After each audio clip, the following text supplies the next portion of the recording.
we're going to have a guest here in just a minute. But first and foremost, before we'll ask our guest the same question, but I have a question for you, Lamar. Okay. If you had to describe this film in 3 words without spoilers, what would they be? That's impossible. Why would you put me on the spot like this? No spoilers? Because that's fun. I don't know. Do you know how games work? This is a game. Well, the one thing that I was going to say during the spoiler-free section is Bret Easton Ellis, who is an author who wrote Rules of Attraction, Less Than Zero, American Psycho. A couple of those got made into motion pictures. That is the closest thing that I could probably compare this film to. Give me those kind of vibes. So those are the 3 words that I will go with. Okay, very creative. I like it. How about you? Mine would be decadent, twisted, and enigmatic.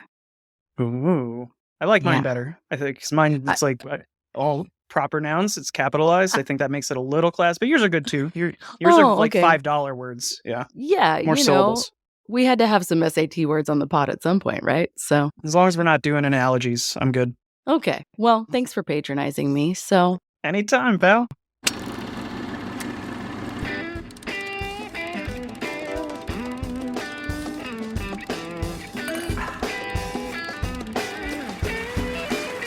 All right, folks, welcome back to We Drink and We Watch Things. I'm Mackenzie. I'm Lamar. And thank you for joining us for our first ep of 2024. So Happy New Year. Happy New Year. Happy New Year. Same us, plus a guest, actually. Oh, boy. We have a special appearance by our dear friend Taylor, who is a colleague of ours and also fellow film fanatic. You know, Lamar always says what a cinephile I am, and I am-ish, but so's Taylor. I would describe Taylor the same way as well. So we are so happy to have you. Thank you for coming, Taylor. Thanks, y'all. I'm excited to spend the last day of the year with y'all. Now I get to be on the pod with 2 cinephiles and sound even dumber than I usually do. This is going to be great. Listen, it's par for the course. This is what we do every week, Lamar. It's fine. No, at least I'm not drinking Frangelico or Frangelica this week, so Skylar can't judge me about that. But You're right. Speaking of drinks, what are we drinking? Let's make the rounds. Taylor, you're the guest. You tell us first. What's your bev? I am drinking tequila reposado on ice. Ooh, that's because you just got back from Mexico, right? You were like, I'm still in tequila mode. But see, I've been very obsessed with reposado lately because I discovered this drink, I'll Sleep When I'm Dead. Have y'all heard of this? I've heard the name, but I don't remember. Grenadine, lime, and there's like mint and jalapeno in there. And so I've been obsessed with reposado. And because I got back from Mexico. And because you've been drinking it for days, then why switch now, That's really? right. You know? Can't stop, won't stop. Exactly. I love it. Okay, well, good choice. Lamar, what you got? Well, we are going to avoid spoilers for the first 10 or 15 minutes of today's pod. So I can't say everything that I'm drinking today because I feel like it would ruin things from the movie. Interesting. But it's also, we're recording this on New Year's Eve and I'm going out tonight. I'm trying to not spend $300 on booze. So I am drinking Desert Door, which isn't quite tequila or mezcal, but it's a similar beverage. It comes from the Sotol plant. I was going to say Sotol, right? Yeah. Yes. So I'm having a margarita with that in it here, with tahini on the rim. But just to get the day started, I've got a little bit of salt here.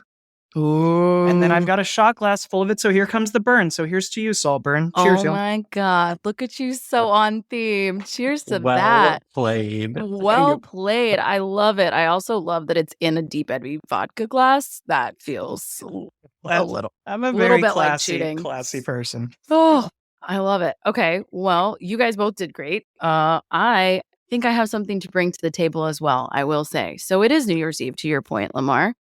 And they drink a lot of this in the film, which I don't think is too much of a spoiler, a lot of bubbles. So I'm back with the bubbles, but one, a baby bubble in a little bottle, which is one, adorable, so but two, with our brand new Drink and We Watch Things koozie, courtesy of my dear Skylar, who got this for me for Christmas.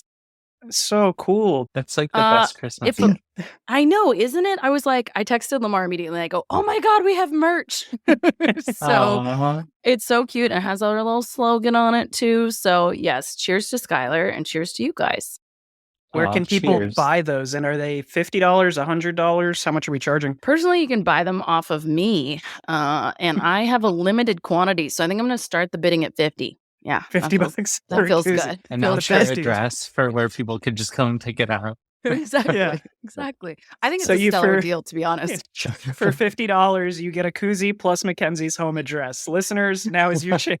Yikes. Yikes. I feel like we opened up a can of worms that I did not agree to, actually. So okay, well, Taylor, as a welcoming gift, I already talked to Lamar about this. So before we get into all the nitty-gritty of this film, which is going to leave us plenty to talk about, we wanted to ask you what I asked Lamar when we first started today, which was if you could describe this film in 3 words with no spoilers, what would you say?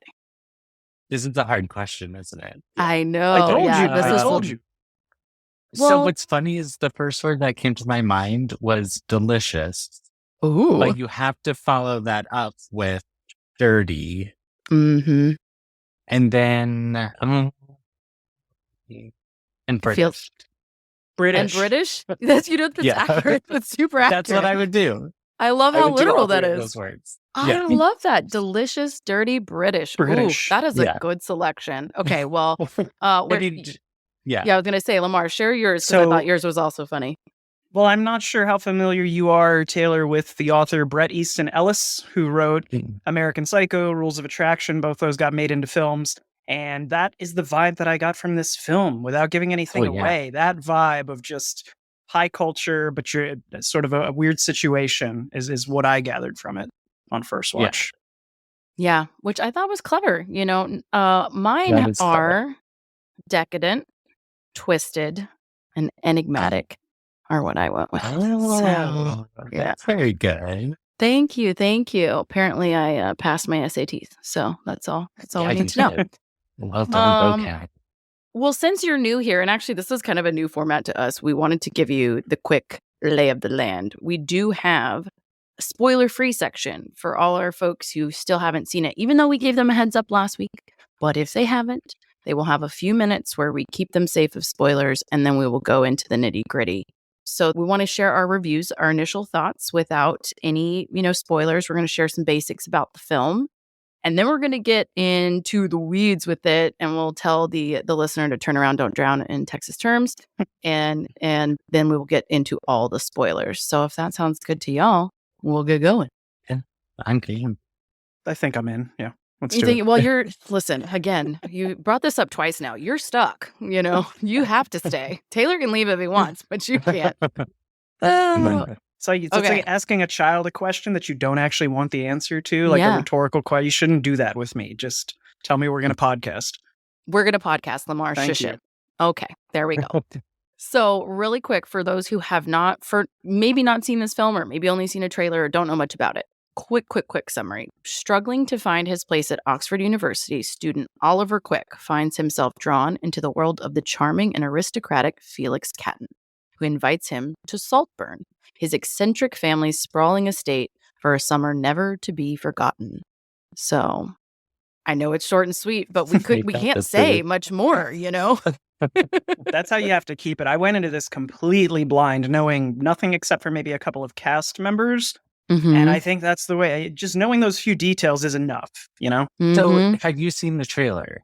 No, I hadn't seen the trailer. I just heard from people, hey, go see it. It's great. The less you know, the Okay. better. And I will say up Okay. front, it's not a movie for everyone. I am by no Yeah. means saying every single person listening should go see this. We'll get into, the spoiler section of who would really enjoy this. But I think it's not necessarily a unique film. I think you can compare it to other films, but it is definitely a lot different and a lot more than what I was expecting. Yeah. It's quite different, and I don't think the trailer gives a lot away. Like that's, even if you Yeah. had seen the trailer, it's just a lot of imagery that is really Yeah. intriguing, I think, but it doesn't give a lot away, I don't think. So it probably wouldn't have helped too much anyway. But Taylor, for your information, I sprung this on Lamar at the end of our last pod. I was like, by the way, here's what we're doing next week. So, well, I guess we should explain also, part of why Taylor is here is we had a lot of thoughts about this offline There are thoughts. that I thought were very important to bring into the pod. So just so you know, for some context, we wanted to give Taylor a voice as well, because he has some very interesting points, some interesting appreciate points. I do have thoughts. Yeah. You do. So real quick before we dig into said thoughts, the major key players here. So this film is written and directed by Emerald Fennell, who is a British actress, director, producer, writer, all the things, queen bee. She's incredible. Mm-hmm. She, if you don't know her or are not sure where you know her from, has done several things as an actress. She was in The Crown as Camilla Parker Bowles. And Killing Eve, if you've ever seen that, she wrote Killing Eve along with Phoebe Waller-Bridge. And she also had her directorial and writing debut in her film just before this, which was Promising Young Woman. And you'll see a couple repeat characters there, and some themes I think are kind of similar. But she's been around the block for a while and just doing really consistently incredible work. So that's who we have kind of leading the show here, which is, I think, kicks us off great. Yeah, she also, I found out, had a bit part in the Barbie movie. She played Midge. And I was like, what? I wonder if that's spurred off of because of the themes of the Barbie film, which Margot we haven't talked about Robbie yet. Is a producer on both. Oh, okay. So I thought maybe because of the themes of the Barbie film, feminism and whatnot, it was like, oh, we have this female director who just put out this incredible Promising Young Woman movie. Let's pull her in. Or if it was more like a buddy thing. So that's good to know. Yeah. I mean, I'm sure it's both, right? Like that's why those folks align, right? They're both trying to do similar projects. And Margot Robbie has gotten really into production and I believe started her own production company before she started Barbie. And anyway, she is producing both films. And so she actually came to set after Barbie wrapped to kind of get the lay of the land. And then also, yes, Emerald did make that kind of cameo appearance in Barbie as well. So yeah, they're supporting each other's work. Women supporting women. I love it. There you go. Exactly. Yeah. Well, speaking of cast, we have a few killer cast members. Not all of them known. We've got a lot of newer folks or like people pretty young in their career, but we've got some classic standouts as well. So we've got Barry Keoghan, who you may know him from Banshees of Inisherin. If you saw that last year, incredible film. If you haven't seen it, you gotta. It's hilarious. It's poignant. It's fascinating.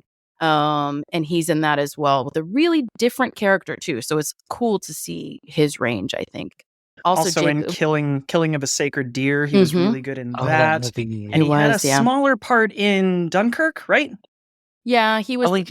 He was kind of like a foot soldier type of guy, if I recall correctly. Nothing major, but he was there for sure. Yeah. So he's kind of made the rounds and shown some range as well throughout his work. And Jacob Elordi is the object of his obsession in this film, Felix. And he's kind of younger too. I think he's in Euphoria is probably what he's most well known for. I feel like he's in everything. And Priscilla, he would just played Elvis. Oh, that's right. I feel like he got good attention for that. And he pulls off a really good British accent. And if they ever make a movie about the All-American Rejects, like a biopic, I feel like he could play the lead singer because that's the vibe that I got from this. He does. He really. It's so funny you say that. I was gonna say he looks like him. He is such a great actor, and he pulls off a really good British accent. To your point, he is Australian, so it's not that far off. But Keoghan is Irish, and he also pulls off a pretty good accent. And I think he had to specifically get a Liverpool accent, which is a really unique accent in Britain. And so he had to spend a bunch of time in Liverpool, trying to hear and learn the accent. So they both do great accents here. And then we have Rosamund Pike, too, who is actually British, a genuine gem who has done nothing but incredible work over and over and over again. You probably know her most famously from Gone Girl, but she has quite the range as well. She was in Pride and Prejudice. She was in Hostels. She was in A Private War, Barney's version, all kinds of incredible work that's all very different and wide-ranging. Not to be typecast as the Gone Girl character only because she's super, super talented. And then we have Richard E. Grant, who plays the kind of patriarch here. And he doesn't make a huge appearance, honestly. He's here a couple of times, but they are key moments. They're key moments. He might be my favorite part of the movie. I think the parents, him and Rosamund, are probably my favorite part of the film without giving anything away. And he's been acting since 1983. And even when I looked at his, I was like, well, surely I've seen him in stuff, character actors, they get around. But I think I might have seen 2 things that he's been in the last 40 years. So the fact that this was the first thing that really, I was like, oh, this guy's great. That was kind of cool. Yeah, he's been in a lot of stuff. Forgive Me. Yes. Melissa McCarthy. He's so funny and good. He's so good at that. He plays opposite her so well. And he's again, such a character actor that is a totally different type in that film. But he's kind of that, kind of on the walls type of character. He was in Star Wars, though. Like, he was in Rise of Skywalker. Yes. The best one. The best one. Okay, I'm not getting into all that. Listen, we're not opening up a fucking can of worms here. Okay, that's a Jesus. whole other episode. That's a whole other episode. Exactly. Yeah, and I agree with you. Rosamund and Richard E. Grant are like the recurring comic relief throughout. Yes. I think they're gems. But a new player we have is Alison Oliver, who plays Venetia. This is her first major role. Like, she's done some other very, very small stuff, but it's her first like feature film role. And she, I think really knocks it out of the park. And that blew my mind because I could have sworn when I first saw her on screen that I knew her from something. And then I went to her IMDb very and I'm familiar. like, I thought she has a little bit of the Samara Weaving, like, in the face, a little bit, but she has a look to her, and the performance she puts on in this, I was blown away that it was her first big feature. I didn't know her from anything either, and she's amazing in the movie. Yeah, I think she's mostly done like shorts and like TV appearances. Exactly. So so she's new to the scene. And then another one who's not here for very long, but is, I think, kind of funny, is Ewan Michael, who plays Michael Gabby. Ewan Michael Mitchell Michael? Yeah, that Who does guy. he play? He's Ewan Michael. No, I still can't get it right. I quit. It's Ewan Mitchell who plays Michael Gabby. Whew, okay. Man. Okay. He's the nerdy character, in case you need a refresher, who's like math obsessed, but he's hilarious. And I didn't know where I knew him from, and it turns out he is in House of the Dragon as Aemond, I believe, with the eye patch, like one of the Targaryens. Yeah, again, a when whole I was other watching pond. the movie, I like recognized the victim and figure it out. It was so weird. No eye patch, no bleach blonde long hair. Yeah. A bit of a different look, but as interesting of a character. Yes. Yeah, different kinds of assholes is really what he did. Very different asshole characters. Yeah. And then we've got another fun character in Duncan, played by Paul Reese. We're going to get into Duncan, but he makes a very interesting appearance kind of throughout. And then finally, a bit of a cameo by our ever-beloved Carey Mulligan, who plays and is credited as Poor Dear Pamela. If you did not know, I didn't know she is credited as Poor Dear Pamela. I looked it up again because I was like, well, she's like Pamela or Patricia. I can't remember her name. And I looked at it and it's literally Poor Dear Pamela, which is what Elspeth always calls her. Yeah. So anyway, it works. Gives me high hopes for Emerald Fennell, because I really enjoy it when directors find actors and actresses that they sort of latch onto and they have a vibe with. You know, Scorsese's done it with De Niro and with DiCaprio. Tarantino does it with a bunch of folks. Yeah. And so it's cool that she, Carey Mulligan, gets a part in this after being the main character in Promising Young Woman. Fun fact, she actually picked her role. She was asked to do another role, which they declined to share which it was, so I would be interested to know what it is, but they declined to share what it was. She was offered a different role, but she had read the script and she asked to play Pamela. So, that's so funny. Yeah, and then Emerald let her do that. But yeah, fun fact, she also has worked with Rosamund Pike multiple times. So she was in Pride and Prejudice with her, and she was also in An Education with her. So it's kind of like all of it. Again, women supporting women, bringing it back, bringing them to the same projects. I love it. It's awesome. So I hope they originally wanted her to play the butler. That would have been fun. I'm sure that's what it was. You are on point. I'm sure that this classic English estate was like, you know what we need? We need a woman butler. Yeah. Well, those are the key. I think those are the key ones, unless there's any major ones that y'all can think of that I missed. But I thought those were the big ones, right? Okay. Yeah. And then the last little nugget I'll give you is that we are early into award season, but it has already begun for Saltburn. They have been nominated for a couple Golden Globes, including Barry Keoghan, who was nominated for Best Actor and Best Supporting Actress in Rosamund Pike. So telling for possible future noms, maybe. I think there's more to come, personally. Yeah.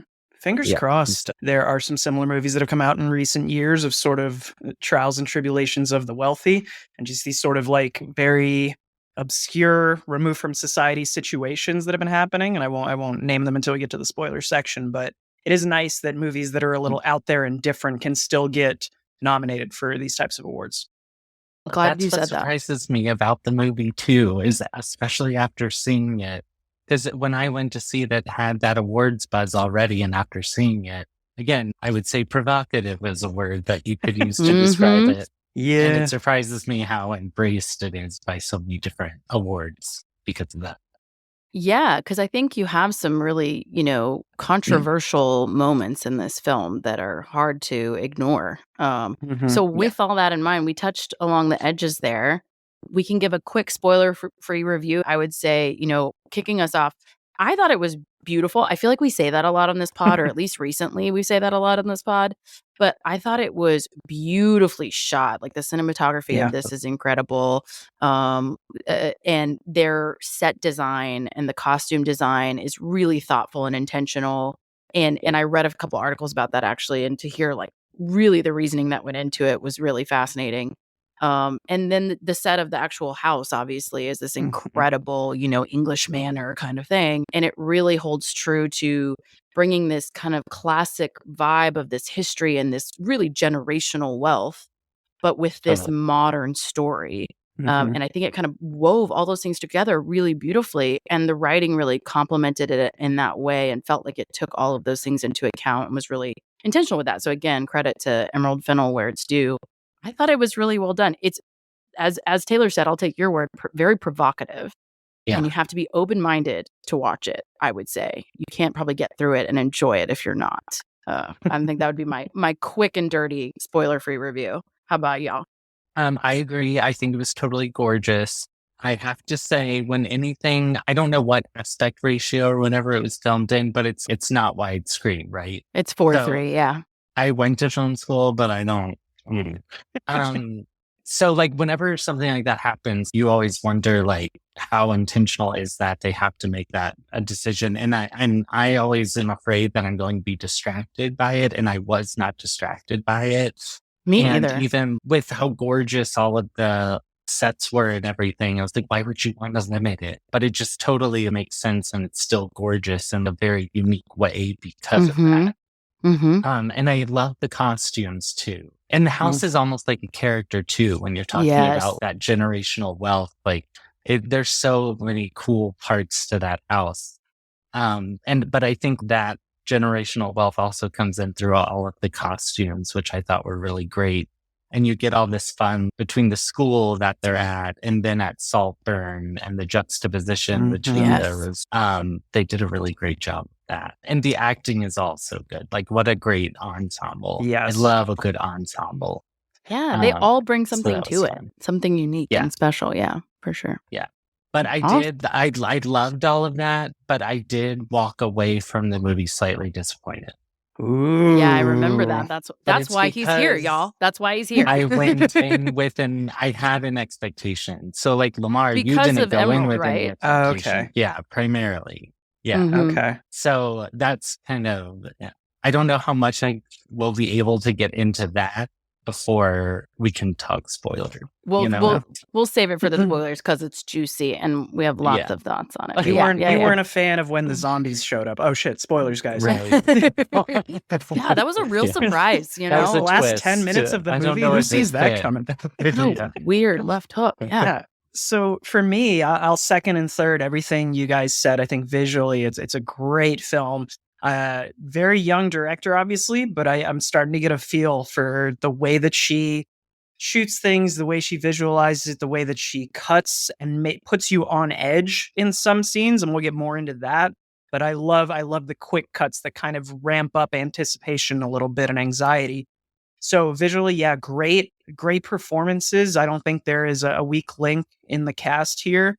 And I think the last thing that I would say for me personally is, I don't think it's a perfect movie, but having sat through it for 2 hours and 12 minutes, I walked away happy that I had spent that time. Again, I don't think this is going to be a movie that everyone loves. I think it's going to be very divisive. And there's also, as Mackenzie said, some moments that depending on the kind of cinema that you're into might not sit well, or you might find off-putting. But I think that I came out of it grateful that I had seen something so different. I don't know that it's going to be a recurring view of mine to want to watch this over and over again, but I did overall really enjoy the film and the humor too. Very funny. Very fun. Yeah.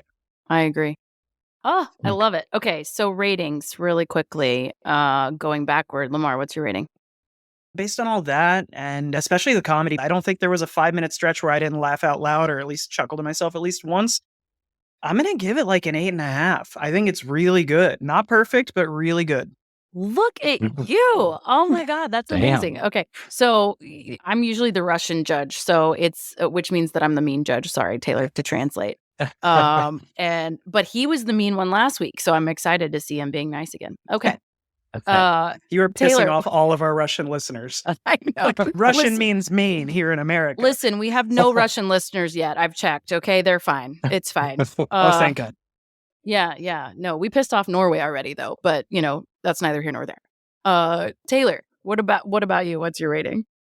I think I'm going to give it a 6 out of 10. Ooh, see, I love it. Because you can't deny that it's well made, but I can't deny my slight disappointment. Okay, well, we'll get into the slight disappointment because I want to know the root I have of so that many for sure. questions. Yeah. Yeah. I would say I'm going to come like right in the middle of y'all, actually. So I had gut check. I've explained this to Lamar, but for your benefit, Taylor, I am like really bad at relational ratings. So it could definitely be that like one of my favorite movies is rated lower than one of these in real time because it's very much a gut check. And my gut check is like 7.5, 8 is what I would say generally.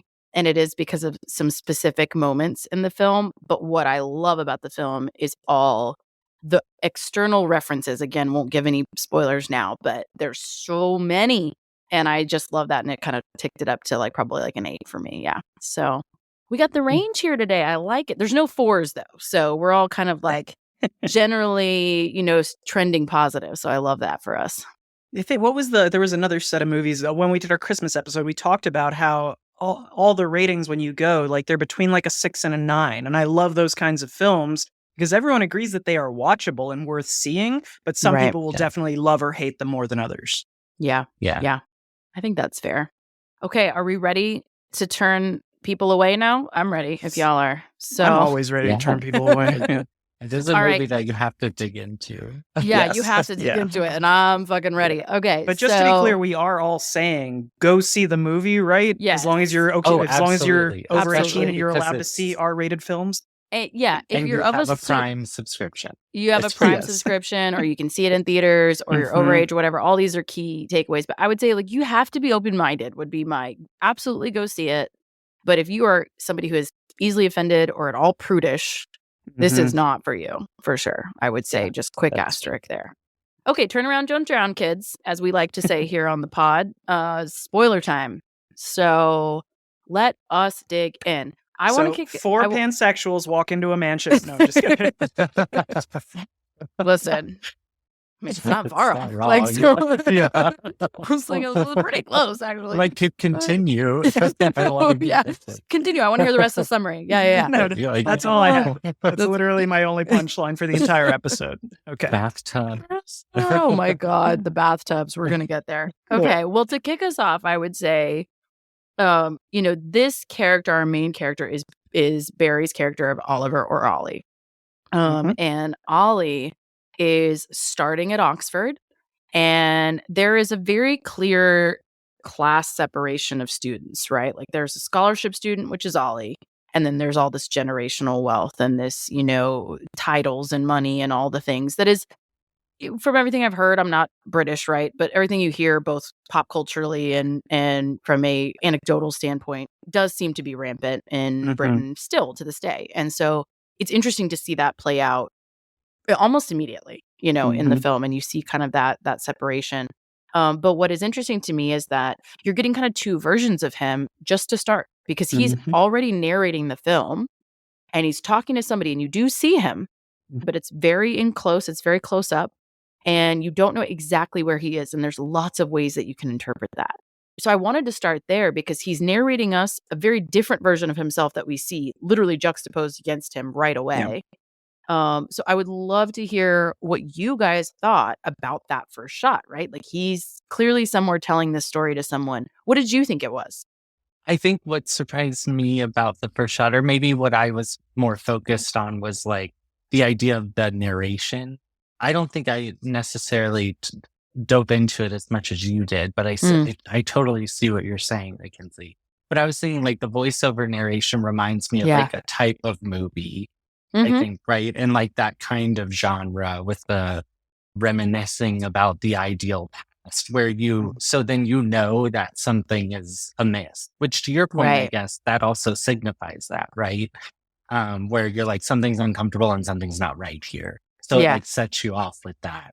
And I'm trying to remember how he looked because he I can also give you a looked refresher because we're very in different. spoiler zone. Didn't he So look like finer? he's got a He had, like, slick really nice hair. His hair Yeah. is kind of slick Yeah. to Got the like a side. suit He's in jacket his on, I suit think. jacket Yeah. and he's in front of a window that's kind of Yes. backlit with blinds, but you can't really tell where it is. And it's Mhm. very, you are only honed in on him, just that he's in front of a window somewhere and you can't tell where. So Yeah. but I agree Yeah. with you. I think it does immediately make you curious of Yeah. like Yeah. somebody's about to tell me a story. Unreliable Like, narrator. yes. And That's the key term in this entire film, and we'll get into that. But the unreliable narrator is key here, and the interesting choice to show the shots of what we're going to end up seeing in the film at the beginning. Like we see through yeah. his eyes, quick clips to these different memories of his interactions with Felix. Thought that Mhm. was an interesting choice to kind of tease some moments, but not show you the significance or the context of when they're happening. And they're some so of them, quick. yeah, and some of them were a little. When you get to that moment in the film, You're you're like, like, "Oh oh, my this God." is what's happening. Okay. Yeah. I Yeah. noticed that too. And I noticed that more on the rewatch because you know what those are now. You know what I Mhm. mean? Like, so I did see it in theaters, but then I watched it again actually this morning. And so Nice. I was like, that stood out to me so much, even more than I think on the first watch, because I was like, oh my God, they're showing some like for real shit that goes down, you know? But yeah, I think it does lend to an unreliable narrator because the first thing that he is telling us is how much he wasn't in love with Felix. Mhm. And he is, Yeah. it's kind of the lady doth protest too much kind of vibes, right? Of like, you are protesting way too hard on this for this to be true. Like, you already have lost your credibility as a narrator from second one, I think. The shots, like whenever he's saying that, right? They're glowy and pretty and this angelic being. So yeah, I agree. Very I even read romanticized. it as someone who's, obviously we've all watched a lot of films. When I have the narrator telling me something and I don't immediately believe them, I start looking for holes and I start looking at it like Usual Suspect style. So my initial instinct 20 minutes into the film was, oh, is he making this all up? Is this all in his head of how he was obsessed with this person and this all played out and now he's getting invited to the estate? But obviously that's not the case. So it's interesting to see it play out and what eventually happens. So I'll tell you what I thought because we've already all seen it now. So I thought he was being interrogated by police. And so I kind of went into it as I thought this unreliable narrator had done something really bad for all the reasons. Because he's like, I didn't love him. It's like, okay, bitch, yeah, you did. And so I immediately was like, okay, he did something to this person. I just thought that immediately. Like he hurt this person, he killed this person, he whatever. Or he's at least suspected of it. Or he's at least suspected of it. But I mean, I didn't believe him, immediately didn't believe him. So I thought that he had done something to this person and was being interrogated by police. So that sort of informed my entire first watch. And so that was really interesting to rewatch it without that in mind. And it does give it a little bit different lens. But yeah, I think that this starts off with a really interesting set as well with Oxford of, they're going to school and you see this immediate image of this really nerdy boy who, again, is the total opposite of this narrator, right? He's like stiff and pressed, scotch guarded slacks and his school scarf and everything. And he's like an uber nerd, which I really felt for him because I was like, I'm a nerd. Like, I get it. I respect it. But he's getting made fun of immediately, and we see, what's his name? Farley. Immediately, like he hasn't said any words to Farley. He's just walked past him and Farley's already being a dick to him.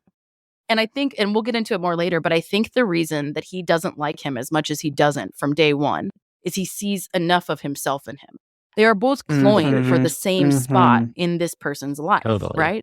They want to be Felix's right-hand man and they want to have access to this family, to this wealth, to this power. And it's a rat race for who's going to win, right? And great. Yeah, and he can see the how disingenuous Ollie is because he's the same, Yeah. And that's why he can see right through him and is angry and viscerally angry at him throughout in a way that I don't think Felix is, he's pretty, but he's dumb and does not read the room, right? So I think that's what's very interesting to me about him as you go forward. At first, he just seems like a mean boy, which he for sure is. But Yeah. there's a lot to that, I think. Yeah, I agree. He's just not willing to go as far as Oliver is. I got really big time Game of Thrones vibes while watching this, of people trying to sort of scrap their way to the top. And again, Yeah. it's just two very different situations of where you start in life. And, there's something to be said about privilege in this film, but they're just trying to grab for every morsel they can. And you've got this Barry Keoghan character, Ollie, who we're told has worked his ass off and like done all his studies. He did all the summer readings. He is like trying to make his way in using hard work. And then you have Farley, who's more just trying to coast and get in with the family and sort of like play the game. He shows up late to the first day of, his session with his mentor, whatever it is, tutor. Yeah. And it's like, oh, he's failed out of every class, every school that he's been in and all these other things. So it's these two very different characters who are going to butt heads throughout this film. Yeah, I think that they're, generally antagonistic towards one another the entire film. And to your point, it is clear in that very first meeting. Something you said I think is so key. He does want to coast. Farley wants to coast through everything, not just this family and money and whatever, but life. He hasn't done any of the reading. He's late to the meeting. He is attacking someone's rhetoric rather than the substance of the material. And I love that Ollie calls him out for that. Farley has clearly gotten by doing that, by doing half the work, right? I can misdirect. I can not do all the work. I don't have to lean in on this. I can just talk my way out of this. And that generally works for him, but it doesn't work for him with Ollie. Totally. Well, I feel like you hit the nail on the head with this too. Well, they're such an interesting character pairing, but I think they're, what the key is for both of them is Felix. So we got to talk about Felix a little bit. Like, he is the object of everyone's obsession. And this is played by Jacob Elordi, who is, unequivocally a very attractive man. Like, let's not get it twisted. I read an article that was like, the most beautiful man in the world. And I was like, okay, calm down. But he is gorgeous. He is gorgeous. And popular. And well-known. And all the things. But he's all the things. Yeah, he's all of that in this film. Like, he's got this aristocratic, cool guy vibe with like a little bit of an edge. You know what I mean? It was set in 2006. And at first I couldn't figure out why this was set in 2006. And then I realized they just wanted to give the handsome guy an eyebrow ring. So it's like, oh, he's rich and he has an eyebrow ring? Whoa, how different. But fun fact about that, the studio was so fucking against that. And Emerald Fennell was like fighting for it. Because they said that they were like, why would you make the most beautiful man in the world have a stud in his eyebrow? They were like, why would you block part of his face? Why would you hinder his face? And she was like, that's his whole vibe. That's the era, blah, blah, blah. So the compromise was the line that was added in about his mother having a thing about facial crap so that it would come out for the whole session at Saltburn. So he was allowed to have it at Oxford, but not allowed to have it in the scenes at Saltburn. And that's why it came out. And it was never actually weird that it was sent then. Yeah, and it was actually never pierced. It was like a costuming earring adhesive thing. It looks very legit. But anyways. Yeah. It does factor into the ending of the film. We won't get there yet, but that the time changed. They could have said it any time, but Janelle had a really good point about it. She said, well, maybe it's just when this director, when Emerald was in college or high school, and she wanted to make a film about that time period. She has said that this is representative of when she was in school. So she went to Oxford, if y'all didn't know. She went to Oxford, and actually so did Rosamund Pike. So they're both Oxford alumnus, different colleges, but Oxford alumnus, both in English literature. Which is why I vibe with both of them, because English degrees unite. And there's a bunch of nerdy references in here for that reason. Like, there really are. Like, you can see what she's referencing. She's translating it to film, obviously, but she is referencing literature repeatedly in this film. And some of it's obvious and some of it's not. But yeah, she was trying to emulate her time at college, she said. Absolutely. No wonder. I feel like it comes off authentically in that way, because to get all that humor that she embedded in it, no wonder she was so close to it. She's like, listen, I remember someone saying this. If she knew a character like any of these guys, oh my gosh. Yeah, like senior year of high school, also class of 2006, no big deal. Or not high school, sorry, college. God, okay, that Sotol's hitting me now. Okay, I went to college, everyone. I did go to college, and so graduated in 2006, but when I heard Block Party on the soundtrack, MGMT, Cold War Kids, I was getting excited every single time one of those songs would come on. So I thought that was very authentic to 2006. It was And such a also fun she kind throwback. of did that with like Promising Young Woman that like Yes. had such a musical vibe to it, which was very similar, which I do dig how she seems to love that. And she It's has a really very cool. specific aesthetic too. Like she Yeah. wants things to be pretty. Yeah. She wants the costuming to The be pretty, ugly to the be set. pretty, Yes. you And that's know? such a Like, great point of this whole film. It's a lot of yeah. ugly things, but presented in a pretty way. Yeah. Okay, well, Felix is a nice dude, but I don't mean, y'all tell me, like, is he worthy of this level of obsession? They are just enamored by him. Everybody, girls, and that's how the narration kicks us off at the beginning of the film. He's just saying how everyone was so obsessed with him. He says a line later, like, everyone's just putting on a show for you, Felix. Like, everyone is trying to appease this guy, and he seems genuine. He seems sincere. He seems genuinely Yep. kind in a group of people who are not. And he's sort of accepted that these people are very classist and snobbish, but he will say that to them. Like I will give him credit where it's due. When people are being shitty to people, he's like, "Hey, that's snobby. Hey, that's shitty. Hey, no, Ollie, come sit with us." He tries to be a little bit more accepting than I think his counterpart. So I think he's a good guy, but I don't know. I don't know that he's worthy of this level of obsession. I don't know that I see it. I think it's interesting that at the beginning of the film, we have the unreliable narrator and we have this perception of Oliver as being this helpless, less off character who is being bullied by his classmates, doesn't really have many friends. And as soon as he gets befriended in this off chance with this, local celebrity or country celebrity, maybe because he's royalty, but as soon as he gets this in, the first thing he's told is don't trust him. He's just using you. You're just his new pet. And there are a couple moments where Ollie, I guess, does become kind of too much for Felix early on, and they almost sort of stop being friends for a second there. But it's interesting that we're set up at the beginning to believe that Felix is this discompassionate person. But throughout the film, I mean, he's not doing anything that any handsome 21-year-old with money, and he's still, like, to your point, Right. Mackenzie, doing good deeds. He's helping to pay bar tabs and letting his friend take credit so that he doesn't have to show that he's not wealthy. I think that he doesn't do. Hashtag Felix did nothing wrong, I guess. I don't know. Right? Because that's the whole thing. That's what's so interesting is everybody else is saying how bad he is and he's the only nice one. And he's leading him to Saltburn, and he's also acknowledging his own family's faults. The whole time he's sitting there telling Ollie, like, my mom's rich and she's whatever, right? And I think I remember that. And He's I think making he does that excuses with for like them. Yeah. every character. But he's so like, was he ever presented as a harm to Ollie in any way? It's more like his own fault for his obsession with him. Yeah. And I it's think like the nice and the rich is how that Felix character is presented. And even the time that he fingered his cousin, it was by accident. So yeah, don't forget that was an accident. I wanted more information out of that. I really did. No, it's true. He's not presented as harmful. We don't know the rest of that story, but he's generally not presented as harmful. That's for sure. And but I don't think. I guess it is such a standout to your point, Taylor, of like being that wealthy and having all the access in the world and all the things you could want, and also being nice.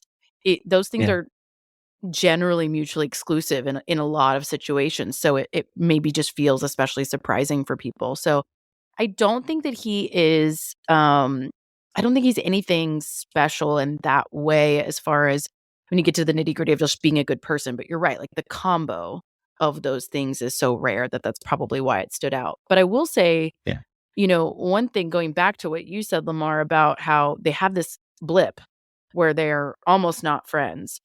And this to me was not the first moment, but the first really obvious moment that I thought Ollie was an incredibly manipulative character. And because he gets back into his good graces after driving him nuts by faking the death of his father, like coming to his room crying and acting like his father, who is from this terrible background that he's already, laid the groundwork for, and that he has died. He was a drunk and he slipped and cracked his head on the pavement and whatever. And it's such a move. Like it felt, you don't know a lot about him yet, but it felt very disingenuous. And I don't know if you guys thought that too, but I didn't buy it. Like I didn't buy it when it was happening. I thought the director did a good enough job of covering up some of those early plays, for lack of a better word, by Ollie. The bike, putting a hole in the tire, and then that conversation. I thought the director did a good enough job of structuring that where he gets on the phone with the mom and he just says, "Hi, Mom," and then it immediately cuts to him in tears at Felix's door. So that's a good cover up there, because for all we know, his mom just said, "Hey, how you doing? Hey, how's dad? That's great. Hey, we're working in the garden." And then he was like, "I can use this." And we don't know how Oliver's mind works, but I do think that it wasn't until I'm trying to remember when exactly I started realizing that I think Ollie, and this is a credit to Barry Keoghan, because we mentioned a couple of his other films earlier where Banshees of Inisherin, he plays this adorable character who's just crushing hard on this woman and, make it all this very romantic. There's nothing creepy about it. He adores her.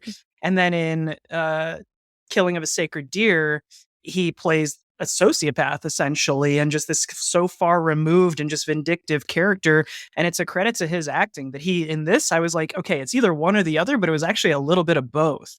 And so, yeah, I'm not sure at what point I started sort of switching gears and realizing I did write down in my notes that I think the first conversation with the mom, where he's talking about dear old Pam, and he points out the inconsistencies in her stories. I'm like, wait, this feels smarter than Feels like a it's move. like he's playing the game more than he's let on that he can. And it was, I think around that point, I started watching him flip flop a little bit. So when the ending came, I did see a little bit of it coming, but I was still shocked by some of what happens. Well, and that's a good point of saying they're playing the game. And it is like eventually, right? You're catching on, like everybody's playing some sort of game. And so the question then becomes why? Like, okay, so if you are making up that your dad just died, why? Even if something else happened, why are you doing this? Is it just to get closer to Felix, or what is his motive? Like you're wondering that the whole time. I felt like that was his motive. Like he was just it was subtle things for me. It's how he's watching him in the library, like from day one, how he sees him across the quad and stares at him through the window, and how he totally dips on his friend at the bar when he pays the slightest bit of attention to him, which is such a dick fucking move. And at the end of the movie, you realize how fucked up that was, because you thought it was just like, oh, he's got an opportunity to befriend the cool kids, and it's still dickish, but it's not till the end that you realize how easy he made that decision. Yeah, he's been making that decision since day one, is what I would say. You know what I mean? Like he has a plan, and I think it was all those subtle things, and then it was just the way that last scene between them ended of, "You're driving me crazy." He literally tells him that. He doesn't quite finish the sentence, but he does say it. Yeah. And then but then Ollie can't help but ask, "Okay, but I'll see you later," right? And it's a callback later in the film where he's like, "But we can still be friends," right? After he's clearly betrayed him again. And so he is so cloying and desperate for that attention, for that affection. And I just thought this is too convenient. The timing is too convenient. There is no way that this actually happened. I don't know what happened, but there's no way that this is what happened. And you're making a move to get back into this nice man's attention is the thing. He knows that he's genuinely not a mean, shitty dude, and it's going to make him pay attention to him. So I just felt like it was so purposeful, and eventually leads, they continue to be friends. And that's what gets him invited back to Saltburn, which is where we spend almost the rest of the movie, which is really interesting. So we got to talk Saltburn. What a cast of characters once we get there, huh? Again, I didn't see the trailer, so I didn't know that we were ever going to leave Oxford. And when we got there, it was like, oh, okay, we're going to meet some new people. And like I said, the parents ended up being my favorite part, but I do think it's interesting to see the dynamics sort of shift there. I also want to tie back, I think about 15 minutes prior to them getting there, where the girl is waiting at Felix's door and he's not there and she doesn't know he's out, and then starts to hook up with Oliver and says, "Oh, do you think he'll be jealous?" And he says, "I don't think he's even going to fucking care." And so she leaves. But I'm like, is that his mentality when he gets to Saltburn of channeling, oh, if I can make Felix jealous of me and his sister, or me and Farley, or me and anybody else here? At one point, my theory was, oh, he's just going to fuck every member of this family. Like I was like, he's just going to run the gamut. He kind of does. I wondered with the mother on some scenes, like there was a tease there, like for sure. Yeah. There was, but I do think to your point, Lamar, I think that's intentional, right? Like he is manipulating all of these people, but he is open to any of those doors that will get him what he wants. And I Yeah. think what he says to her about, like, I don't think it'll register, is because he is so aware of what it takes to register. I think the implication is women are disposable to Felix, right? It seems to be these male relationships, to whatever degree they may or may not be hetero or homosexual. Like, there are these male relationships that seemingly have more of an impact to Felix than the women. He's making a rotation through all the women in the room, but Oh, he that's interesting. is always flirting with Ollie. He's flirting with everyone. This is a person who knows he's attractive, knows he's nice, and can get from literally everyone in the room probably whatever he needs or wants. And it's really easy with the women, right? They're fawning all over him. Is it as easy with the men? Is it easy to have a real friendship where somebody doesn't need or want something from you? Maybe that's harder for Felix. But I feel like those relationships become more front and center, but they're not free of some, romantic or sexual implications either. And I think that Ollie knows he doesn't really care if I fuck you. But yeah, if I do something with, say, his sister, or I do something to hurt him, that's going to have more of an impact. And it's kind of scary that Ollie already knows that. Sexuality in this is something that's I think a super interesting topic. Of that thing I said at the beginning, it's a joke, but it is scarily accurate. And even I think sexuality is something in this that's both the center of attention, but it's also downplayed, almost like it's so fluid in this film. Even the mother at one point says, I was a lesbian I was a once for lesbian like for a 2 hot minute." years, but it was too wet. Men Oh, are God. dry. Oh my Okay, God. so I wrote down my, lesbians are too wet. my favorite is men I are so, forgot her about quote that. exactly was, men are so lovely and dry. Oh, that's Like- amazing. I forgot about that one. I was like, oh my God. And she says And it only with just so, Rosamund Pike could deliver that. Like, I know. Yes. every And line with out an of her mouth. air of, like, class about her. Like, how is it Mhm. coming out of, how are you saying something like Right. that? Of, like, what a mature woman to say something like that. But again, the comic relief of it all, she's so, so funny. But yeah, I think fluid is the word, Lamar. I think that's totally the word, right? It's like, Yeah. all of this is fluid. But I think, and this is not a unique thought. This is something that Emerald Fennell said in a very brief interview that I saw, where she was like, this whole film is about desire. And it runs the gamut of what kind of desire. Like, it manifests in so many ways, right? It's not just sexual, it's everything. And that need, that desire, that attainment is constant throughout. But also it's about sexuality. And again, runs the gambit. Like, she was asked, I think specifically, if this is a queer film. And she said, yeah, I think absolutely. But it's not, it's fluid. And she said that word exactly, of it's very fluid, and these characters are fluid about their own sexuality. But I think Ollie's the only one who uses it as a weapon, like visibly uses it as a weapon. And I think Well, that's what that's where- makes him different. Yeah, and it's like a lot of that sexuality is presented in a grotesque way. And so it's like, then you're like forced to ask, like, what turns you on? Like, does something turn you on about this? And if so, you have to ask yourself why, because this guy is engaging in this. And so you have to ask, why is he turned on by this activity? And Yeah. it develops. Like, I think it starts with the bathtub, and where it's not even, it's more suggestive, but not. It's suggestive and literal. And then it escalates with the daughter. And you're sitting there wondering, like, where is this all going to go with the sexuality? Yeah.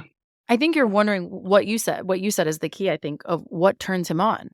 And Yeah. like, because you see him in these totally different interactions with this myriad of folks who are wildly different personalities, but all shoved into the same place.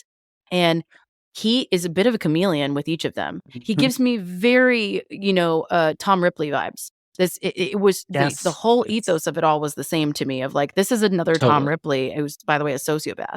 And Yes. so he is just reading each room, and he's being a chameleon in each of those rooms, because he behaves one way in front of the entire family. He behaves one way when talking to just Elsbeth outside, and he gets sexual and flirty with her. He behaves one way when he's talking to Felix, and he manipulates him a certain way. And he talks to Venetia a certain way and gets really assertive and controlling with her, because he knows that's what she's going to respond to, and leads to some other really intense, weird scene. So it's like, I don't think he's turned on by any one of those people. I think he's turned on by the fact that he can do that. I think that might be your answer right there. I'm sitting here while you two were talking and thinking of just, what does Oliver actually want because we talked about it earlier. Is it money? Is it power? Is it for people to like him? Acceptance, control, and then going along the sexual line of things as well. It's, he's hooking up with that girl at Oxford. Yeah. Felix isn't probably even going to find out about it. So it's like, why is he doing that if not to get laid? He says the wrong thing and it doesn't happen. Yeah. But then he's doing these crazy things throughout the film. And it's like, is he turned on by this? Who does he want to have sex with? Does he just want to? And I think the answer to all of those questions is he just wants everything. Whatever is going to be the most, what can I get in this room right now? That's what he's going for. And that's, I think, why Mackenzie did a great call out. It'd be interesting to see back-to-backs of the scenes of who's in the room with him as he's putting on these performances, to see how suave he is with one character while he's playing sort of like this befuddled other version of himself with others. But yeah, I think the answer is he just wants whatever he can get his hands on. He meets them where they are, and he plays to his audience, I think, is the thing. And I think that that's thrilling for him, is to be able to do that and make that shift and get what he wants. Like you said, get what he wants either from that situation or on the whole. But I think it's pretty clear, even at this point, that his overarching goal is to become a part of this family in one way or another, whether it's, an honorary member or, whether it is sexual, whether it is romantic. Like, do I marry into this family? I don't think he cares how it happens. I think he cares that it happens. But I think that Felix is a little bit of the chink in the armor. Felix was his in, but I don't think you can hide that he genuinely is in love with Felix. I don't think that that's anything that you can get away from. And the bathtub scene we have to talk about, because that was going to be my spoiler in the drink section. I also have Felix's bathwater over here to the left. Oh my God, gross. Very well played. It's a little salty. Oh, so gross. Yikes. Ugh. Okay, well, let's explain the bathtub scene. I hope that if anybody is at this point in the pod, you have watched this movie by now. But if not, fuck, we're about to hear it. About the bathtub or scene, you've read maybe. about it. Actually, or you have that's made bought the a rounds. bathtub from Alamo Draft House. We'll get into that in a second. Oh my God. So the bathtub scene causes an uproar because they are sharing a bathroom, as we know, because for some reason, this giant fucking house, the next bathroom is 5 miles away. So they're sharing a bathroom and he can hear Felix jerking off in the bathtub. And for whatever reasons, Felix did not lock the door or whatever. And it is so well shot. It hones in on all the sexiest spots. It's like the music is great. The lighting is great. It's supposed to turn you on, right? But what's weird about it is that he is turned on, right? Like that Ollie is turned on by this, that he's watching it. And I think call back to your point at the top, Taylor, about the shooting ratio. So it's like 1:33:1 or AKA 4:3, which is what old standard TVs used to be, or full screen as they called it. And that was intentional. And she did that because she wanted it to feel like you were peeping in on the situation. And this is a very literal shot that is like that, of he feels like he is a peeping Tom right now. And he is a peeping Tom. He's a voyeur right now. But he's being so turned on by it. And then he takes it to the next level. And if anybody wants to finish the story, they can, because gross. Taylor, have at it. No. See, we both hate it. I mean, that scene, I was just like, I have to say, one of the great things that I'm glad that I got to see it in theaters was because of the audience reaction. Yeah. It was really great to be surrounded. Nobody in my theater reacted. It's so interesting you say that. Like, there was definitely a hush fill over the crowd vibe, but nobody like gasped, and I wanted to gasp. Oh, people were. I was like gay gasping. Like I could not handle. Yeah, I'm like, when I'm freaked out, I like go silent. By the way, so it was very on brand for me, but I was surprised at everyone else, and I just was like, man.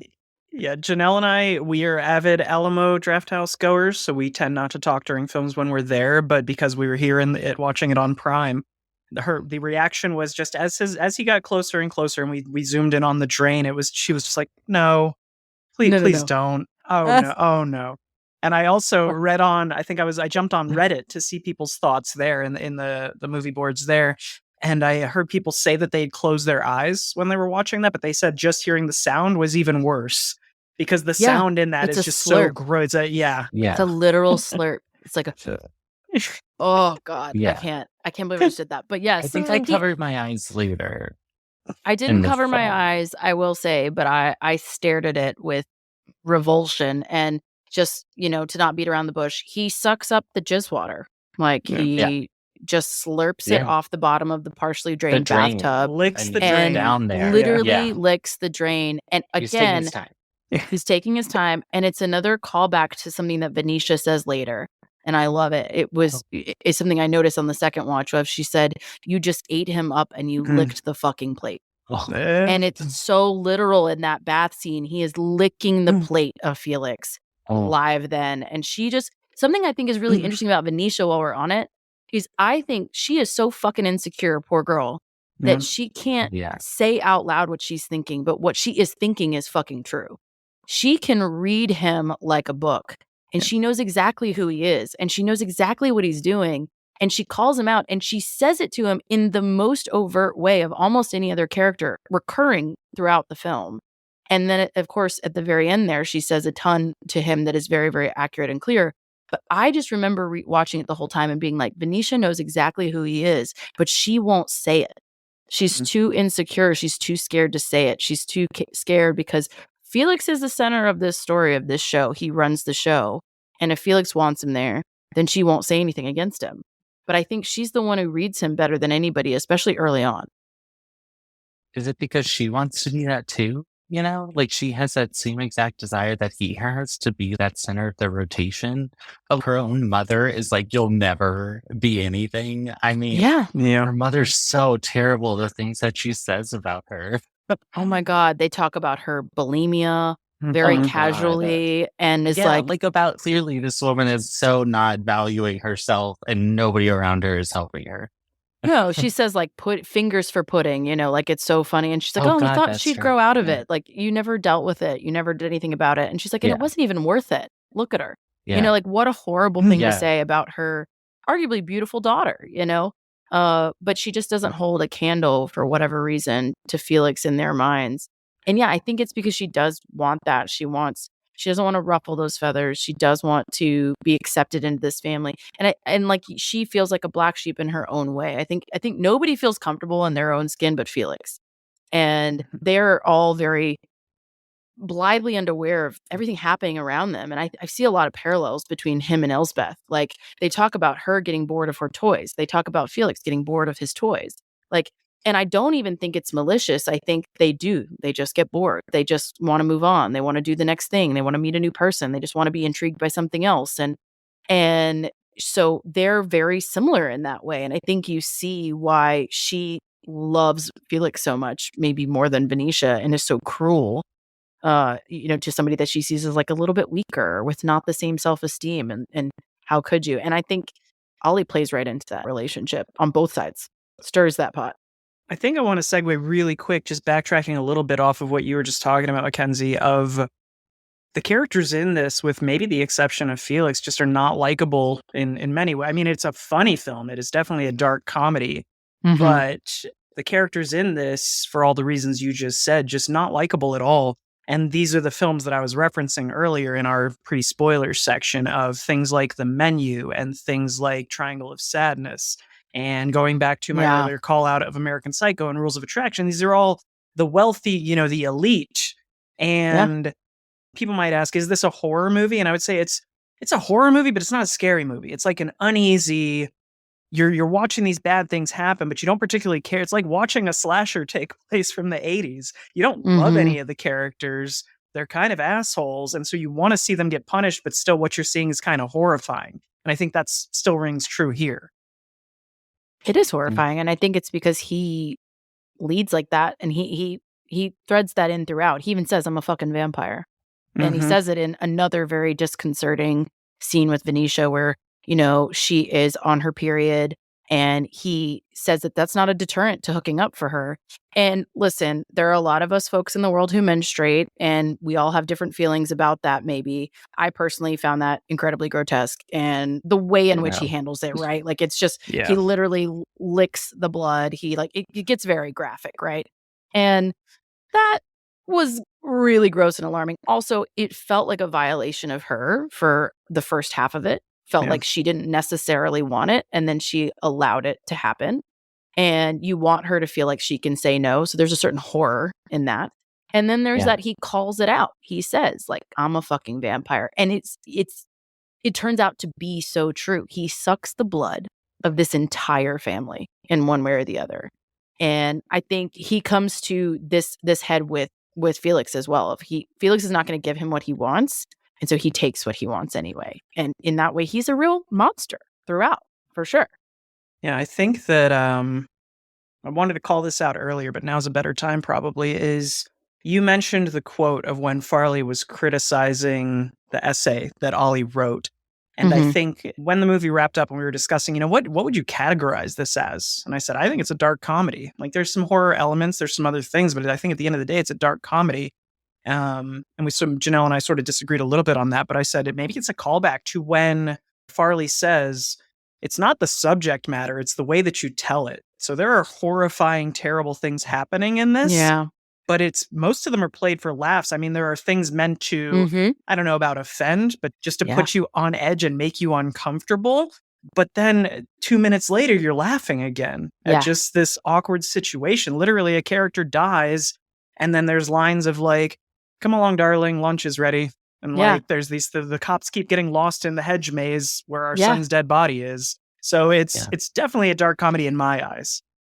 Yeah, I think so. It is kind of hard to genreify it. And even like Promising Young Woman was that way too. It's interesting, like y'all saying the quote, because Emerald Fennell is clearly playing games with us on that and like being her own self-referential with her characters. Yeah. Because I had somebody ask me, what is the genre? And I was like, oh, I would partially describe it as horror because I was horrified by some of that stuff, but I don't want you to think that you're going into like a slasher movie. Right. So, yeah. Yeah, I think dark comedy is probably the most fair assessment. And, to your point, has very like Triangle of Sadness, the Menu vibes as well. Like, I think that is kind of the general, this film overall. I think you're either laughing because something is genuinely funny or you are laughing because you are so uncomfortable. And you're either going to laugh or you're going to cry, or gay gasp in horror in Taylor's case, either one. Yeah. They're all valid reactions. Did you say gay gasp? That's what. Gay gasp. Yeah. Can I hear what a gay gasp sounds like, please? Oh gosh, no, I'd have to watch it. Let me pull up the scene. I was going to say, play it live because then you will. You really want to hear the genuine gay gasp? Because the poor woman to the left of me was. She like jumped. She heard it. Yeah. Listen, it's a valid reaction, is what I would say, for sure. Whenever you're ready, I'd like to hear it at some point before the end of this podcast. So if I say something shocking, feel free to. We'll have to do a group Saltburn screening. Okay. There you go, because they'll see it live. Yeah. That'll be featured on the socials. No pressure. So I was gonna say, backtracking to, I think American Psycho is the movie that I would put this next to and say this is probably the closest thing I can find where I'm laughing for 80% of it, and then I am not like grossed out, but just super uncomfortable for the other 20%. So I'd say if you're a fan of American Psycho, fan is a strong word, but if you enjoyed that experience in some way, then I would highly recommend Saltburn as a double feature, I guess. Just I would marry that with Talented Mr. Ripley.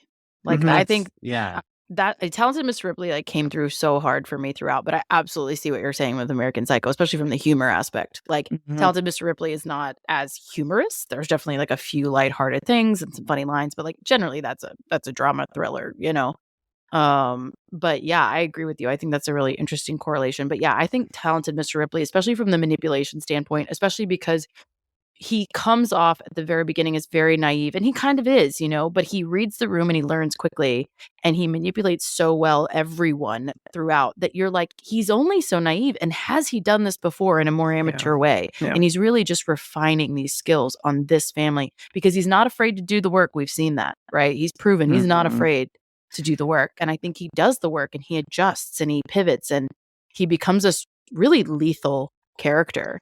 The development of a sociopath. Yes, like this is a 6-month development of a sociopath. Really. I found that strange though, because I didn't read him as a straight sociopath because of the emotional connection that he felt with Felix. I'm like, of all the characters that die in this, Felix is the only one who he has sex with his gravesite and tries to impregnate the earth. Like, why is that a thing if he doesn't feel anything? But I think, two things, because we got to spend some time on that. But one, I would say, I think the main reason he feels like a sociopath is his general lack of empathy. And you're right, Felix is the exception, I agree. but I don't think he genuinely cares for anyone else involved. Okay. He will use anyone else to his own end. He is at the height of manipulation, which is just peak sociopath. He is generally antisocial and behaviors like you see him at the end. He is by himself and he is loving it. He's happy as a clam. You know what I mean? Like he doesn't need anyone else. He just wants the thing that he wants and will do anything to get it. And I think that's where it truly does feel like sociopathic behavior. But again, I agree. I think Felix is the chink in the armor. I think he's the one thing that gets to him and breaks his heart. And to that end, to your point, he ultimately poisons him and kills him because he won't let him in. He won't let him love him. He won't let him be a part of this family. He has betrayed him by, Felix has found out about all his lies and he doesn't trust him and he's out because why wouldn't he be? And he can't deal with that. So he kills him because what he ultimately wants is Saltburn, this life, this access. And if he can't have Felix too, then he'll do it without him.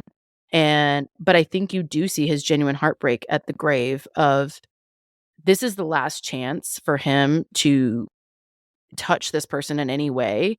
And this was like the literary bit that I was going to call out of this is very Wuthering Heights. This is like Heathcliff digging up Catherine at her grave because she's dead and it's his last chance to touch her. And like to me, this is this is where her English lit nerd of it all is coming out. The whole thing is Brideheads revisited. Like the whole thing is very Evelyn Waugh. It's called out in the script. He says, Evelyn Waugh based a bunch of her characters off my family. And it jives. Like the story is very similar.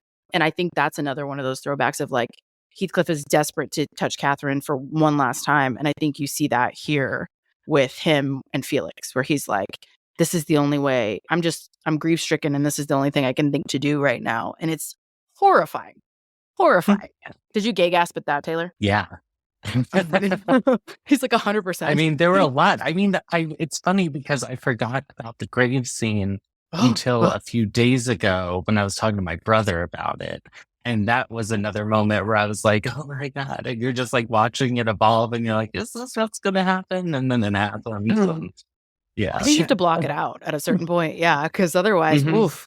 I think I did with some things. It's so fun to revisit it, It's one step from necrophilia. It's horrifying. I mean, I'm surprised it didn't. No. So with us talking about, the eventual character deaths in this, how did you both feel about the reveal and the way, like, did you see any of it coming? I think we all had tidbits of, there's more here than he's letting on. But how did you feel about the actual reveal of how much of it was orchestrated? I did want to point out that for 16 years, and that's where the year of it taking place in 2006 until 2022, when James dies and he sees the article in the paper and he orchestrates getting back in touch with Elspeth. For 16 years, he's content to just be rich off the money that he was paid off to leave Saltburn. Okay, fair. But he hasn't fucked with this family. So to say he wants Saltburn, but he's just waiting maybe 15 years for him to die. But how did you feel about that reveal of here's everything I did along the way? Did you enjoy that? Did you think it was necessary? What are your thoughts? Okay. I think, right, in like some of that narration, you do get the sense that he was so longing for Saltburn. He was always longing to get back. And so it's like, okay, he got away from all that crazy stuff that he did, but he wasn't happy with it. It was still there. Yeah. And then he had to go back and you see the rest of it. And that's when it was once he went back with Rosamund Pike character and not the hospital bed, but at Saltburn. Yeah. I was like, oh, yeah, you are, okay. That's who you are. And I was like, I don't know that I needed this, but maybe I did because you needed to see it get to such a point, which is I think he's playing the long con. Yeah. I mean, I totally agree. I think he has had all this time to think about it. And I don't think he's been content by any means. I think he has gone off and refined these same skills in a bunch of other ways. And he got a paycheck to do it. You know what I mean? He was literally paid to go away. There is every reason to think he asked for an exorbitant amount of money from this heartbroken man who just wanted him to leave. And he knew he could play that fiddle at that time as well. That's why he pushed as hard as he did to stay. And I think he took a big fat paycheck to go be tided over until such time as he could find another inn. And I think, maybe he didn't anticipate this man dying or anything, but once he did, he certainly took advantage of the opportunity. But I don't think that means that he was, just chilling between then and now that we see him at the end. I don't think he was, just innocently going about his day or doing a job. He certainly doesn't seem like he was. And I think he's thrilled to get back into it. You know what I mean? Like, I am going to get what I finally wanted to get. And here's my in. And here's the person that is the exact right person to give it to me. And I think it's very purposeful. And I think he plays her again like a fiddle, Yeah. exactly the way that he thinks that he can. And the reveal is very well done. I will give you that. I don't think I was surprised by it per se. I was like, cool. Every manipulative bone in his body that I noticed is absolutely valid. And, everything I assumed about him is true. I was surprised the context. I was surprised that she was on her deathbed, basically. And that he wasn't speaking to police or any of that, like I said on that first watch. But I wasn't surprised by the ultimate outcome at all. And I was not surprised that he was there alone. And I think that was like his fate, right? Like, they don't even show any of the servants. You know what I mean? He is so isolated in this place, but it's called Saltburn. Everything has always been about Saltburn. And I think he finally got it, and he's more than satisfied. So it's really weird because everyone dies and he wins. And you don't want him to win, but he wins. He wins everything he wanted to win. Ollie has reached the end and has kind of achieved his goal, so to speak. I was just joking about, he got what he wanted and he, dances naked around, and like it ends with like the tokens of the character or whatever, right? Yeah. Like him kind of like manipulating the with the 4 stones on top from their like gravestones. Yes. Yeah, and he literally presses the button and makes them dance. You know what I mean? It's very like, you're all gone and you're dead, and I got exactly what I wanted from you, and now we're gonna dance. All right. Yeah. Well, there's 3 of us here, so there's not going to be a tie. Was that Barry Keoghan's real penis, or was it a prosthetic? It was his real penis, from my understanding. I agree. And I have to say, my brother is convinced that it's a prosthetic, which, I mean, certainly could be, but it just never crossed my mind. I just feel like if you were doing that long of a scene, you probably went all in. He also said, he didn't allude to that specifically, but he was interviewed about the graveyard scene, and like he was talking about how he felt very exposed and that he had requested a closed set. So it was just Emerald Fennell and the cinematographer, Sandgren. So I just never, I didn't assume a prosthetic. And listen, I don't like need it, but also I'm all equal rights, right? If we're going to see a bunch of boobs, like, we should see dicks too. Totally. Like, let's do it, So I was here for it. It was a very shocking ending, but it was, I mean, I don't know. It kind of, we went out with a bang. Yeah. I think it just totally fit. And it's just, again, it's like just, I feel like you're just watching this beautiful sociopath. And like, I enjoyed watching him, dance along and have a good time. And then it's like, why am I enjoying watching this crazy guy who just did all of these bad things? It was such a great way to end it. I think it leaves you torn. Yeah. To your point, you don't want him to win, but you're like, he's having fun and you're kind of, rooting for him. Sometimes the bad guy's got to win. Yeah. I was going to say I did laugh because they do comment on it earlier in the film where they're naked sunbathing. And I think Farley says, well, good for you, after he sees him drop trow. And I'm like, has Barry Keoghan just had like a huge penis this whole time? And like, they just wouldn't let him do it in Dunkirk? He's like, can there be nudity in this role? No? Okay. I'll wait.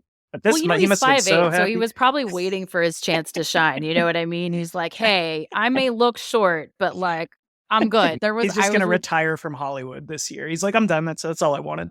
That's all I wanted. I checked the box. I'm good to go. Ugh. Can we touch on a couple final topics before we wrap up? Just real quick? Final thoughts. I think the humor in this might have been my favorite part, because it is very difficult to take this subject matter, like we said earlier, and make it a fun watch, for lack of a better word. Yeah. For all of the uncomfortable moments in this and how terrifying this character can be, it's a fun watch. Did you guys have a favorite line or moment? Oh man, there are a lot, I will say. I liked, it wasn't a verbal, but it did make me laugh out loud. I don't know why. I liked when the nerd character, Michael Gabby's character, bit the chocolate bar right in the middle. Side. That he brought him, and he was like, here, do you want this crunch bar? I got it for you. And then literally 30 seconds later is like, but are you going to eat it? And he's like, no, you can have it. And like a fucking monster bites it in the middle. And I was like, what just happened? I was so alarmed. See, that's the real sociopath. I don't remember that is the real sociopath. Yeah, For that's so sure. funny. I thought that was I know, I remember hilarious. that. I thought it was I was hilarious. And it just was gonna say subtle. anything out of Rosamund Pike mouth in the movie was like the best thing. I don't remember what was said. I need to go back and watch it. But in the scene with her and Barry Keoghan, he's laying back and they're waiting for people or something. And there's just some really good banter between them from the visual. I know exactly what you're talking about. Oh, He's he trying to hits call on her. He hits on her and he tries to call her attention to Pamela. It's when he starts to manipulate her about Pamela. And he's like, I started to notice the inconsistencies in her stories. And I just assumed you had as well, which of course she hadn't because she's a fucking Yes. idiot. And she's like, I had, absolutely. And it's just so funny how she Yes. delivers it of like, But I Yeah. love all her calls to your point of how much she doesn't care about things. She's talking about that song later about common people and how she hung out with all those bands and how they thought common people was written about her. But the first line is about how common people, like in that song, common people, about how she's like wants to travel the world and she wants to learn everything. And she's like, but it couldn't possibly be me. I've never wanted to learn anything. Like That's right. Yeah. she's so self-aware. She's like terrible, but Yeah. so self-aware. Good for So her. self-aware. Yeah. Speaking of her and Pamela or Pam, I liked when they were like, oh, we have to go to London for what? For a funeral. And whose funeral? Pam. And Oliver's, Pam died? And she's, oh, she'd do anything for attention. That line? That's yes, Yes. that's so good. I remember that. So Yes. harsh. So harsh. And wow. It's yeah. so And I love good. that whole scene at the dinner where she's like trying to get Pam to leave. She's like, oh, Yeah, and it's great to that's live all in great. one room, you know? Awkward. It's so much easier to clean, you know? Like she's just not, Yeah. she's not subtle at all. But she does all of it with this air of class that, you know, Yeah. you don't feel like you're being roasted It's like or you've heard of humiliated. passive aggressiveness, but this was aggressive passiveness. Like, Pie. Yes. just get the Yes. fuck out of Yeah. my house. Yeah. I also do like love the that. interaction that they had where I can't remember what the story was, but where Rosamund Pike's character is like, oh no, it's giving me goosebumps. Look. And she goes, oh no. That one got Yeah. me really good too. Oh, Yeah. I love it. Yeah, speaking of goosebumps, before I forget, I don't know if y'all noticed, there's a scene at the dining room table at breakfast where they're talking about the Shelley's biography and how Shelley's, I think it's sister, is telling about how they thought they saw him wave through the window at one point, and it turns out that he was miles away, you know, somewhere else entirely, but then a couple hours later he drowns. Mhm. And they're all at the dinner table or the breakfast table, Felix and everybody is there, but you see Felix walk behind her in that scene through the window. He walks What? behind Venetia. Yeah. Oh. Yeah. Oh, that's And interesting. I Oh, didn't I'll see have that on to the first watch watch. I saw it on the second watch, and it is so foreshadowing of Yeah. who dies in a little bit here. Oh, Goodness. that's great. More allusion to horror, to your point. Yeah. I think the last thing that I wanted to comment on, because we had mentioned it during the spoiler-free section, but just the way that Emerald shoots this, and there were two scenes that stood out to me of just having this anxiety-ridden cuts and cinematography. The first one was when Oliver first goes in to meet the entire family. They're having this quick bantery dialogue, and he's being pulled in a million directions, and the camera's just shooting from character to character to character, and it's very overwhelming. And then that comes back around later on in the film after Felix has died, and they're having that awkward lunch where they're doing these quick cuts to put you on edge of all this is going on, Yeah. and they're trying to shut out that anything bad has happened, but the butler keeps coming in and saying there's problems with the body, we have to do this, we have to close the curtains. Then it becomes this Yeah. red room Right. while Venetia is pouring the red wine and just That's overflowing just her spilling glass. That over. entire sequence to me just speaks volumes to the talent as a director. I think Yeah. so. And I think he oust Farley there too is another key moment. Like Farley's the only one he doesn't kill, right? To get rid of or kill indirectly or want to be Yeah. dead. He gets him ousted from the family permanently by throwing him under the bus that while Felix is dying, which he's responsible for, so the irony of him making Right. people feel guilty, he's, Farley is out, doing lines of coke all across the party. And Mhm. that's the straw that breaks the camel's back for them. And they're done with him. He's gone. You never see him again. And you see him devastated by that. And that has been a culmination of that antagonistic relationship the entire film. And it has been a who's going to win this battle. And that's the moment he wins it. So, yeah, I think Mhm. that whole scene is incredible. Agreed. Cool. Oh, Well, I love it. that's Okay, what I so got.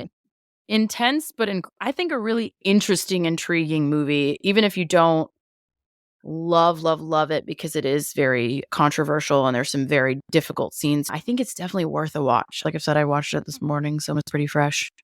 But yeah, I think it's worth a watch for sure. All right, homies. Well, thanks for joining us. Taylor, what an amazing guest appearance. I'm so glad we could come talk about this, talk about the bathtub scene, talk about all those things. I know. We finally, it is so nice to talk about this movie. I've talked about it with my partner and a couple other people. But it does get, when you really dissect it, it's so fun. I think I've learned that we need a support group, Taylor, for people who watched this bathtub scene, and maybe we can get 10 or 12 of us in a circle and we could talk about how it made us feel and just let's get past this together. I think we all need to heal from this. Yeah, for sure. For sure. Definitely. I think, Emma Funnel never makes it easy on us. I'll say that. Yeah. Her work is not. Make it a spa day. No. 100% not. I don't want to go near a tub. Ugh. All right. Well, thank you for joining us, Taylor. It's been so awesome having you. Thank you, Taylor. Thank you to the fans, hopefully for coming back with us and spending your New Year's with us. Come back next week for a TBD episode because we would like to tap you folks for what you would like to hear next. We've got some ideas for sure, plenty. But we figured our New Year's gift to you could be a brand new ep of your own request. But for now, go have a drink and watch a thing. Cheers. Cheers.